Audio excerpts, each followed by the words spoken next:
त्या दिवशी काय झालं माहितीये? मी बाबांकडे हट्ट केला, मला काही करून बीचवर जायचं आहे. मी त्यांना म्हटलं, मला जायचंय म्हणजे जायचंय. तुम्ही जर नाही आलात तर मी एकटी जाईल हा. मग शेवटी ते मला घेऊनच गेले. तिकडे खूप गर्दी होती, पण काय सांगू तुला, समुद्र बघून मी तर एकदम वेडीच झाले.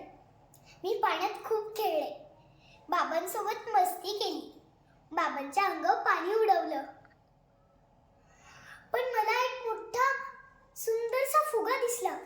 मी त्याच्या मागे पळत गेले, पण अचानक तो फुगा गायबच झाला. मी दुःखी होऊन मागे फिरले. बघते तर काय, बाबा कुठेच नव्हते. मी इकडे तिकडे बघू लागले, कुठे गेले बाबा? बाबा, बाबा, कुठे आहात तुम्ही? बाबा कुठेच नव्हते. मला रडू यायला लागलं.